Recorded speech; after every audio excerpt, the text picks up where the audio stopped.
This solo build for Amalgam is very fun to play, very strong, and has amazing sustain. So if you're intrigued by this, be sure to watch the whole video, where I not only showcase every single thing that you need to know about this amazing build, but also a lot of nice gameplay in the background as well. As always, special shout out to all my dear supporters that help me keep the lights on, and now without much further ado, let's jump straight in and let's start with the gear.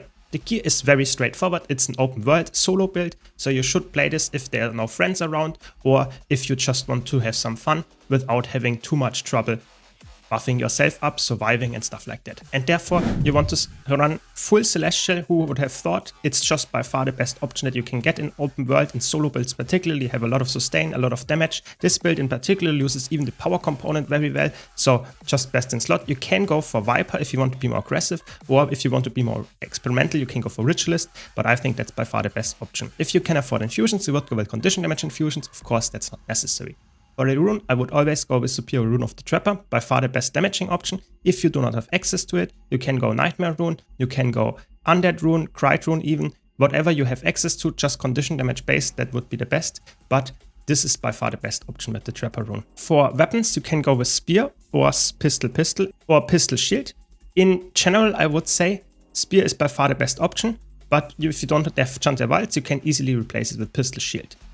The stats and the sigils would be exactly the same. You would go with Celestial again with Superior Sigil of Strength and Superior Sigil of Celerity. Both of them very good for keeping up the boons. Same goes for Pistol. If you want to be more defenses than Pistol, you go for Pistol Shield. Lose quite a bit of damage, but it's okay if you want to be more defenses. Then Trinkets again, full Celestial, that's how it goes. And the relic is Relic of the Biomancer. And there is no alternative for this build, because I think if you are having Visions of Eternity and you have Amalgam obviously, therefore you have Visions of Eternity, you also have Relic of the Biomancer unlocked. You get it from playing the open world boss in the first map. That's it. So very easy to get. And you heal yourself, you inflict bleeding or poison on a foe. 140 healing almost with every single time you apply it. It doesn't mean how many, if you apply 5 stacks of bleeding, it's only 1 proc, but you can apply bleeding very consistently. The same goes for poison. And that means every time you apply it, you heal yourself. You see, this is very, very strong as a just raw sustain while dealing damage. Really, really good relic, especially for this specific build. If you want to have a core relic for whatever reason, you could go with any defensive relic there, but then you will lose quite a bit of sustain. So it's by far the best in slot option is the Relic of the Biomancer. For consumables, if you can afford a Sanded version, you would go with Peppered Cured Meat Flatbreads, just some damage reductions on condition damage and expertise. That's the very good option here. If you cannot afford the Ascended option, you go for Koi Cakes, also very, very strong. And for utility consumables, you would go with Tuning Icicle or something that gives similar amount of stats. You can also go for Magnanimous Tuning Crystals. They are slightly better depending on what kind of setup you have, but this is very cheap as well. So this is my consumable advice.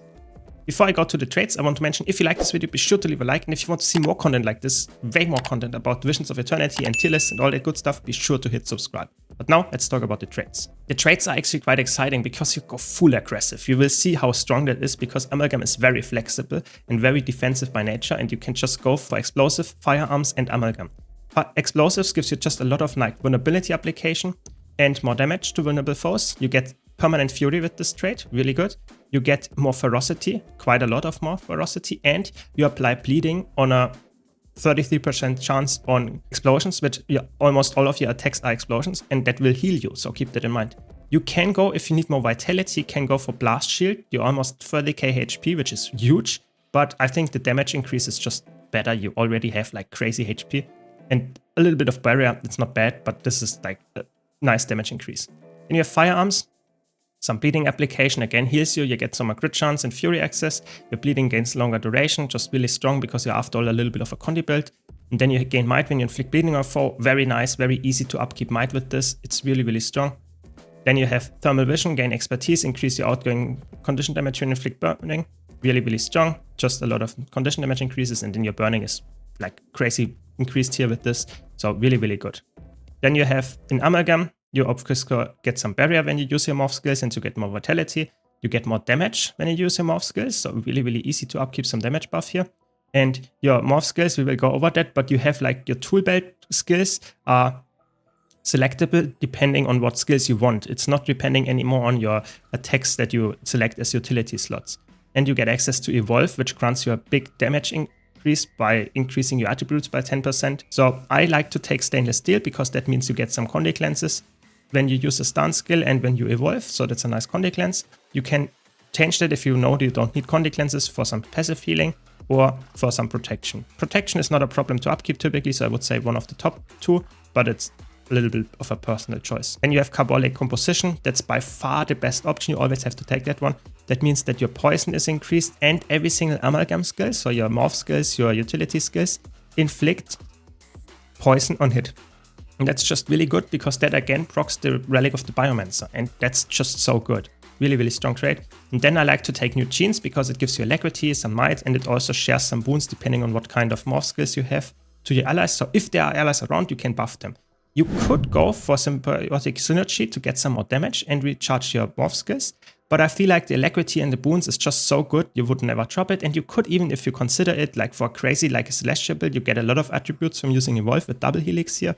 But I think by far the best option in a lot of situations is new genes, at least in a solo build. We will talk about the other traits in upcoming videos, but for now, this is the best choice here. Let's quickly cover the skills here.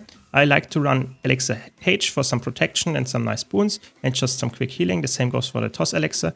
Then I like to run Defensive Protocol Cleanse, just for some active barrier and some stun break. Always, the morph skills give some active effect, and if you use the Evolve, you will get the bottom effect, the replicated strain. And this grants you a lot of alacrity and just really, really nice healing output as well. So then you have Offensive Protocol Shred. That's just really good because it grants you nice quickness and super speed when you evolve, and also has some nice, like again, damage and some soft CC there. Those two I think are always set. And then you have Obliterate, which is a nice damage increase, really fun to use. It's a nice sword that you pull out and hit the enemy, really fun, and gives some nice might. This is not the most important. If you run pistols, you have to swap this. It's almost necessary to some kind of like CC with here Pierce, which is a stun, because then you can proc your Celerity Sigil off cooldown, which is a little bit harder if you do not have any other stun upper. So that's the important part here. Other than that, you can go with this. And like I said, Evolve is just some nice like buff that also grants you crazy amount of like boons here. It's really nice and really, really strong. One thing to add, you might be able, with this trait specifically, you might be able to upkeep might permanently if you like play quite well and hit all the attacks all the time. Then you can swap the strength sigil to bursting sigil to get even more damage output. But I think sometimes, especially if you need to be ranged and stuff, it can be a little bit hard to upkeep the might. And that's why I would rather keep some strength sigil there. For utility slots, I always want to take Plasmatic State. It's a very nice damage skill that also grants you some nice condition damage buff. So it's really good if you now there is a burst phase coming, you can easily replace that for a little bit of a damage loss for anything that gives you some nice utility. If you need to reposition with rocket tools, any of the amalgam skills are good. There are evade, stun breaks in there, even invulnerability, whatever you want. There's a lot of things that you can replace here. I just like this. It's quite straightforward skill. You have Grenade Kit. Grenade Kit just really good. Shrapnel Grenade, Freeze Grenade, and Poison Grenade, really, really good damaging skills. Even the auto attack can be really good because you apply some bleeding with that passively as well. Then you have Elixir U for some nice stability, a stun break, and some quickness. I really like that skill. It's like a panic button, but also like upkeeps your quickness, really strong. And then best attack of whole amalgam is Flux State. So when you press that button, it's a nice pull, and then it applies very, very often bleeding and damage, which also again can proc, or all of them proc poison as well because of your trait here. So that means that you apply like crazy amount of damage while also getting a lot of Biomancer procs. Every time this hits, it applies bleeding and poison, so it heals you twice, so almost 300. So this is like if you push that button, you probably will be full health after that. It's crazy good. It's really, really strong. So that's how it works. Spear is obviously really strong melee build. You use 2, 3, and 5 of cooldown for damage, the 4 for CC. And now let's talk about the rotation quickly.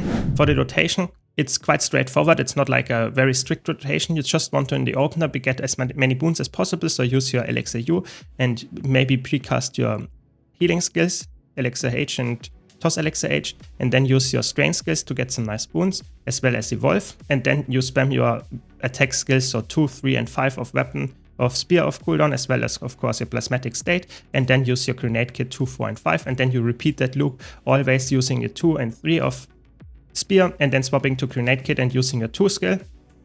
It's always off cooldown then, and then you just swap every now and then, whenever your 2 skill is off cooldown, swap back into grenade kit, use the 2. If the 4 and 5 are off cooldown, use it as well.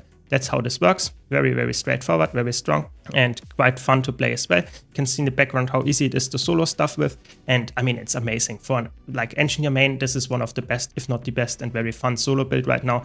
I really like it. Let me know your takes on this build in the comments down below.